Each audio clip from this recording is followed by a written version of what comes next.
Assalamualaikum warahmatullahi wabarakatuh. Selamat sore, salam sejahtera untuk semuanya. Sore ini memang sore yang membahagiakan bagi kita semua, karena perjalanan panjang untuk menerjemahkan satu kata menjadi eksekusi satu kota itu tuntas pada sore hari ini. Satu kata, kata integrasi. Satu kata.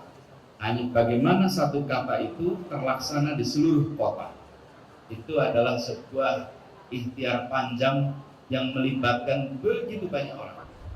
Dari mulai penyiapan infrastruktur keras dan stasiun ASEAN ini, juga tempat pemberhentian halte CSW Transjakarta, itu adalah infrastruktur fisik yang di tempat ini menjadi simbolnya bagaimana kami di DKI membangun MRT, membangun Transjakarta, dan kita bangun sendiri-sendiri, tidak sebagai satu kesatuan. Alhamdulillah bangunan fisik itu sudah tuntas beberapa waktu yang lalu. Rute tersambungkan, ini simbolik tempat ini, karena berbeda dengan pengintegrasian lain yang ketemunya di halte-halte.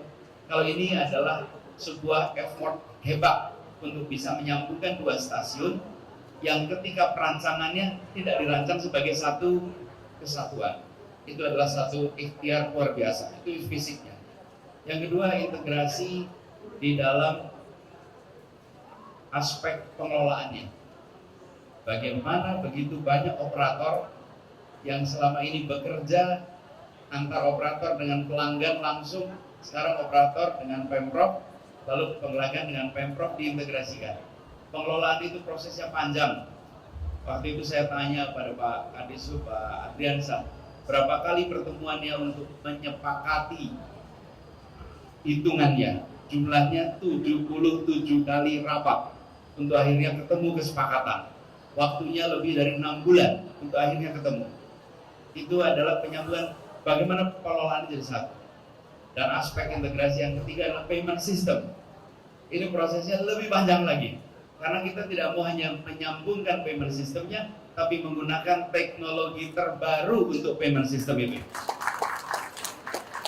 Account based ticketing. Account based ticketing. Jadi bukan sekedar kita bicara tentang integrasi sebagai kata yang kita semua paham, tapi dieksekusinya nggak komplit. Tidak, ini komplit. Perjalanannya panjang. Dan perjalanan panjang itu sekalian hari ini mencapai ujungnya secara tidak tanggung. Mengapa? Karena integrasi yang kita lakukan ini antar semua operator menjadi satu kesatuan. Tadi saya dengar dari Pak Dirut ITJ, Pak Jaklingko, bahwa ini pertama kali di dunia terjadi integrasi seperti ini. Jadi Pak Kamal daftarkan ini di Guinness Book of Record supaya tercatat di dunia Jakarta kota pertama yang melakukan pengintegrasian sampai sedetail itu. Nah, ditambah lagi di berbagai tempat sistem pembayarannya secara teknis menggunakan kartu, lalu naik kelas menggunakan QR code, menggunakan HP. Nah, Jakarta nggak mau cuma segitu. Jakarta tambah satu lagi, menggunakan face recognition. Lagi-lagi, ini pertama kali baru dilakukan di sini. Nanti tim dari Jaklingko, MRT, Transjakarta pastikan face recognition ini tidak berhenti di satu stasiun.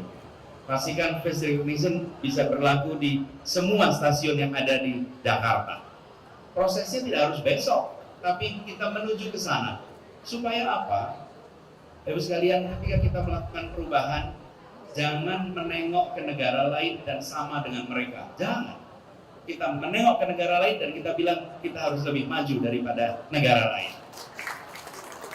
Jadi kalau kita menengok ke mereka dan mau sama, nanti pada saat kita berhasil sama, dia udah satu level lagi di atas kita. karena mereka pun melakukan perbaikan terus-menerus. Itulah sebabnya ketika kita membuat sebuah terobosan, ambil state of the art. Jangan hanya comparative study. Apa state of the art approach yang belum mereka laksanakan dan kita bisa laksanakan. Jadi Bapak sekalian saya hormati, hari ini sebuah hari yang sangat membahagiakan dan membanggakan. Karena satu kata bisa dilaksanakan di satu kota, namanya integrasi. Sebuah terobosan yang sekarang kita rasakan. Bapak sekalian, ini juga menandai sebuah pesan tentang continuity and change. Kenapa? Karena membangun public transport itu memerlukan kerja lintas waktu. Tidak bisa dikerjakan satu periode, lintas waktu. Dan MRT, kita ingat sejarahnya, dimulai dari ide ketika Pak Habibie. Dimulai waktu itu. Lalu Pak Gubernur Suryadi terlibat. Lalu kemudian Pak Gubernur Sutioso terlibat. Lalu Pak Foke yang mengusahakan diubahnya undang-undang. Dengan diubahnya undang-undang itu kemudian pembiayaannya bisa dilakukan sama-sama. Penandatanganan pembiayaan semua terjadi di periodenya Pak Foke. Walaupun Pak Foke tidak sempat menyaksikan groundbreaking-nya karena tugas beliau selesai. Kemudian masa Pak Jokowi groundbreaking dilakukan. Konstruksi berjalan. Pak Jokowi, Pak Basuki, Pak Jarot, lalu di zaman saya masih ada konstruksi dan berujung kepada peresmian satu lane pertama, yaitu jalur MRT fase 1A. Tuntas tuh. Satu rangkaian. Dan sepanjang jalan ada continuity dan ada change. Begitu juga dengan Transjakarta. Transjakarta dimulai ketika Pak Sutioso mulai. Lihat coba berita hari itu. Berita hari-hari pertama Transjakarta diluncurkan. Yang namanya gubernur itu penuh dengan kritik. Alamatnya kritik sekota ini. Bagaimana jalan paling macet di Jakarta diambil jalurnya untuk kendaraan umum. Ketika itu dilakukan, kita semua orang belajar sejarah. Jangan pernah takut tentang apa yang ditulis hari ini, tapi perhatikan apa yang ditulis masa depan oleh para sejarawan. Jangan takut. Yang ditulis hari ini mencerminkan potret hari ini. Yang ditulis sejarawan mencerminkan potret lintas waktu. Sebuah perubahan membutuhkan waktu untuk pembuktian. Waktu membuktikan atas kebenaran sebuah langkah. Nah, ini semua hari ini kita lengkapkan. Karena kemarin kita sejarah sendiri nih. Hari ini dituntaskan bahwa kerja panjang, terobosan-terobosan dilakukan selama beberapa tahun ini, 5 tahun ini kita lakukan namanya pengintegrasian. Dan saya bersyukur bahwa saya menyaksikan pengintegrasian di ujung masa tugas saya di Jakarta. Persis 1 minggu sebelum selesai. Ada kerja hard engineering yang itu membutuhkan kerja para insinyur yang luar biasa. Ada kerja yang melibatkan pakar manajemen yang terkait dengan manajemennya, dari mulai strategic management sampai technical management. Ada kerja yang melibatkan para ahli keuangan yang memastikan ini sinkron dan masuk hitungannya. Lalu ada pekerjaan para akuntan yang memastikan ini berjalan semuanya dengan baik dan benar. Betapa lintas profesi terlibat dalam sebuah proyek ini. Jadi Bapak sekalian, di balik satu kata ada ribuan orang yang bekerja. Di balik sebuah ide ada ribuan orang yang mengeksekusi. Dan alhamdulillah proyek panjang ini hari ini menemui akhirnya. Untuk siapa ini semua dikerjakan? Untuk warga Jakarta. Kita menginginkan warga Jakarta merasakan transportasi umum yang nyaman, yang terjangkau harganya, terjangkau jaraknya dari tempat akan berangkat menuju tempat tujuan akhir, keterjangkauan itu sampai.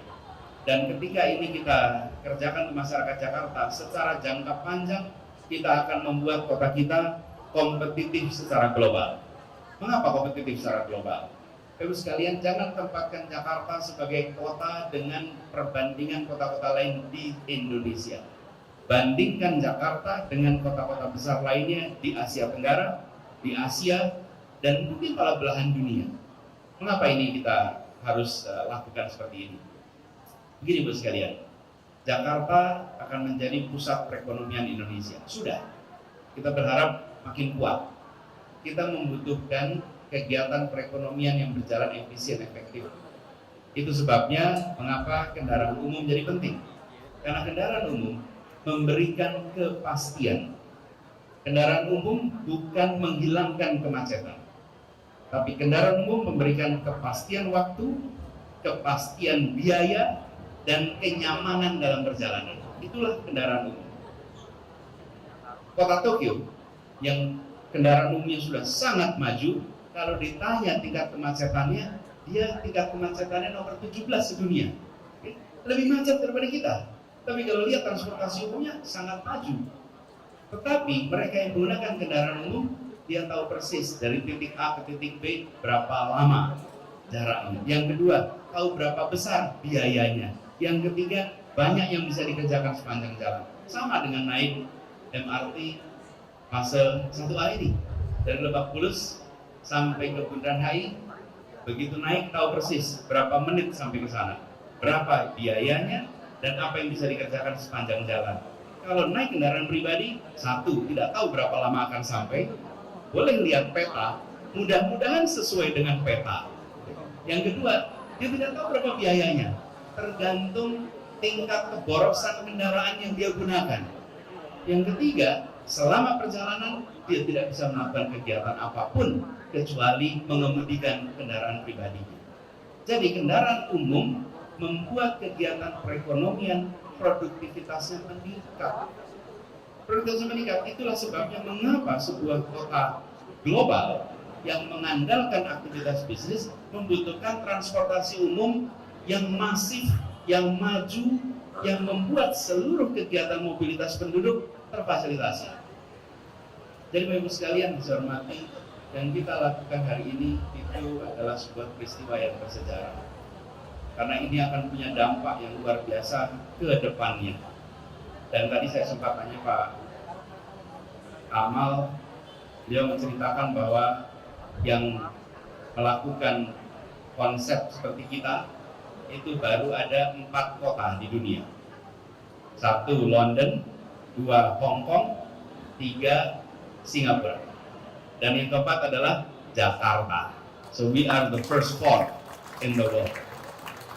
4 pertama di dunia. Teman-teman sekalian, Jakarta sudah harus berada di liga itu. Kalau liga sepak bola itu kita harus di liga itu, jangan di liga yang kedua, ketiga. Kita harus berada di liga 1. Nah, tanggung jawab untuk mengelola ini ada di tangan Bapak Ibu sekalian. Dan saya ingin berpesan kepada semua, jangan tempatkan alat transportasi umum ini semata-mata soal memindahkan badan penduduk dari satu tempat ke tempat lain. Please don't. Semua yang mulai ini saya kutip. Ini adalah alat pembentuk kebiasaan. Kebiasaan itu dibentuk dari tempat ini. Kebiasaan tepat waktu dilakukan di sini. Kebiasaan tertib dilakukan di sini. Kebiasaan mengelola sisa, belum tentu sampah, sisa dipegang sendiri. Bagaimana di seluruh fasilitas kita tidak ada tempat sampah. Begitu banyak kebiasaan masyarakat modern dibentuk lewat alat transportasi. Jadi saya minta dalam rapat-rapat, semua rapat-rapat tentang perubahan, tentang kebaruan yang dilakukan di transportasi umum, perhitungkan pengaruh sosiologinya. Bukan hanya soal manajemen lalu lintas penumpang, bukan soal praktis manajemen teknis pelaksanaan di lapangan. Perhatikan perilaku apa yang akan terbentuk. Kalau di dalam kajian ilmu sosial itu namanya new institutionalism. Bagaimana institusi dibuat untuk mengubah perilaku, dan itu harus terjadi di tempat ini. Lalu apalagi yang kita penting, Bapak sekalian, Jakarta adalah kota yang penduduknya luar biasa bervariasi. Semua unsur di Republik ini terwakili, semua unsur. Dan alat transportasi umum di Jakarta adalah equalizer, pemberi perasaan kesetaraan. Karena di kendaraan umum itulah kita merasa setara, tidak ada perbedaan. Sama seperti kalau kita masuk ke rumah ibadah. Masuk rumah ibadah itu tidak ada pangkat tinggi rendah, semua bisa duduk di paling depan, semua bisa, kalau masjid soft paling depan, tidak ada itu pangkat jabatan. Nah, kita ingin kendaraan umum di Jakarta menjadi fasilitator integrasi sosial masyarakat, lintas apapun juga, sehingga kalau naik kendaraan umum kita akan merasa setara. Dan mudah-mudahan kalau begitu nanti misalnya di MRT sendiri atau di Jaklingko, di Transjakarta, antara direksi dengan office boy kendaraannya sama, tapi ketika kita pakai kendaraan pribadi pasti beda. Yang CEO, yang direktur pakai kendaraannya X, yang office boy kendaraannya Y, gapnya luas sekali dan tidak pernah ketemu di jalan. Tidak ada pertemuan di jalan antar gap gitu. Tapi begitu ada kendaraan umum, maka kendaraan umum menjadi pemersatu perasaan kesetaraan. Jadi Bapak Ibu sekalian, saya titip pada semuanya, ke depan change akan terus dilakukan dan teruslah membuat change, teruslah membuat masalah, titip, teruslah membuat masalah. Masalah itu apa? Tinggikan ekspektasi, tinggikan harapan, sehingga kenyataan menjadi masalah, selisihnya jadi masalah. Makin tinggi harapan kita, makin muncul masalah baru. Jangan berhenti melakukan inovasi, jangan berhenti melakukan perbandingan.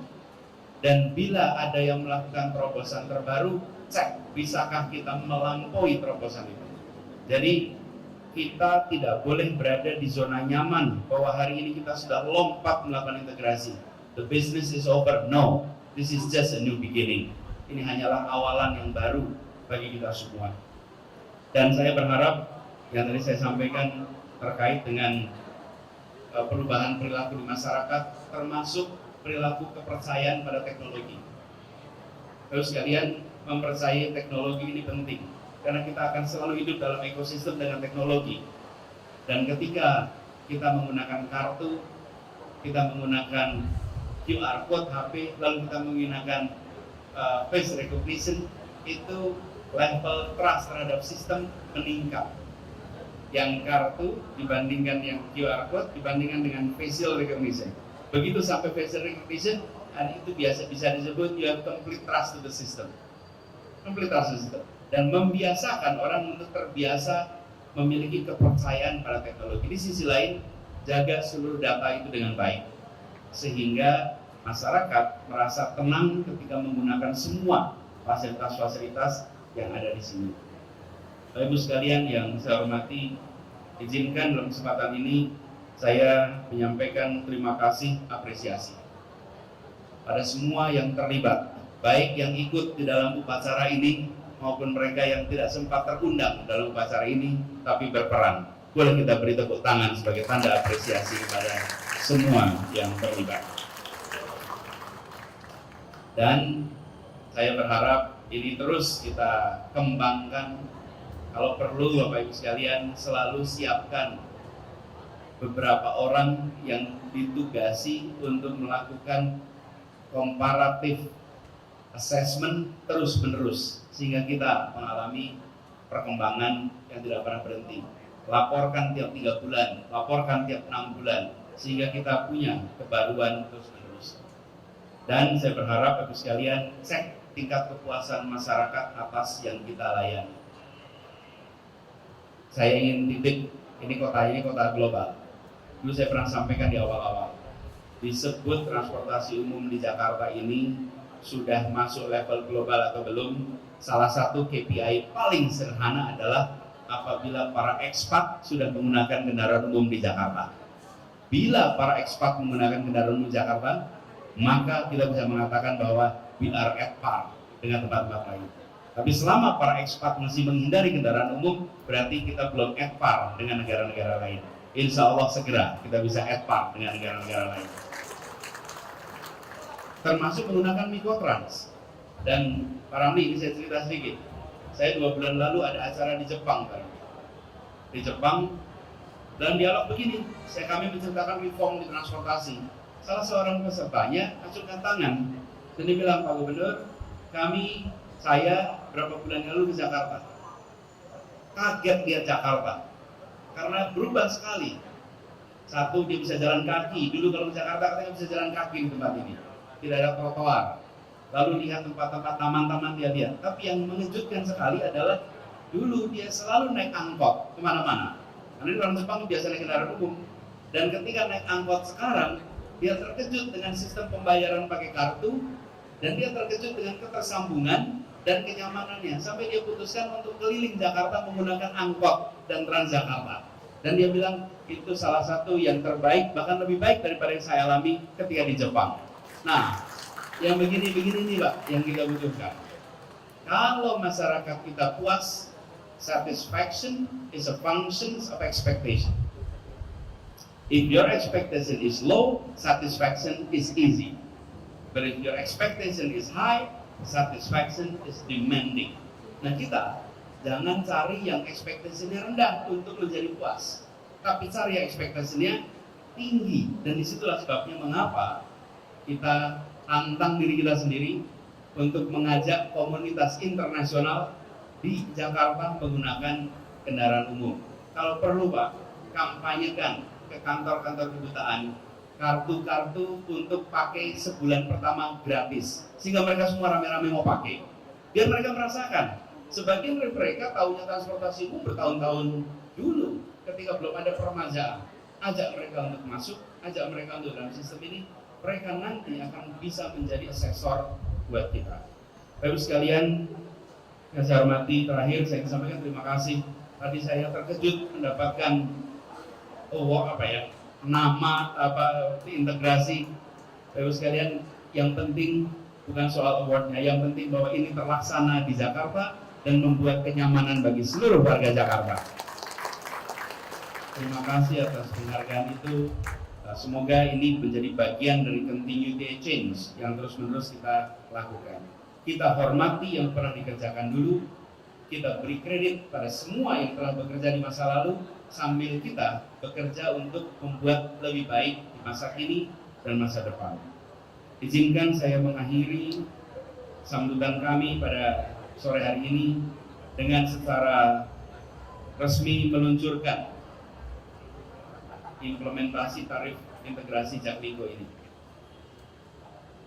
Dengan mengucap Bismillahirrahmanirrahim, pada hari ini Jumat 7 Oktober 2022, implementasi tarif integrasi Jaklingko dan peluncuran Mikrotrans AC secara resmi dinyatakan tuntas. Terima kasih, kurang lebih mohon dimaafkan. Assalamualaikum warahmatullahi wabarakatuh. Bapak Syafruddin, selaku Kepala Dinas Perhubungan akan memberikan kenang-kenangan kepada Bapak Anies Baswedan. Kamu persilahkan.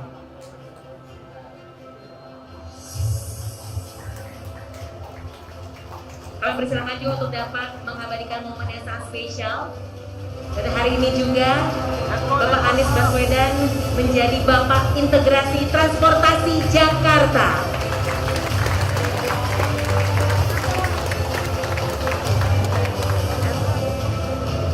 Baik, kita berikan tepuk tangan sekali lagi yang paling hangat kepada momen hari ini sebagai Bapak Anies Baswedan, Bapak Integrasi Transportasi Jakarta.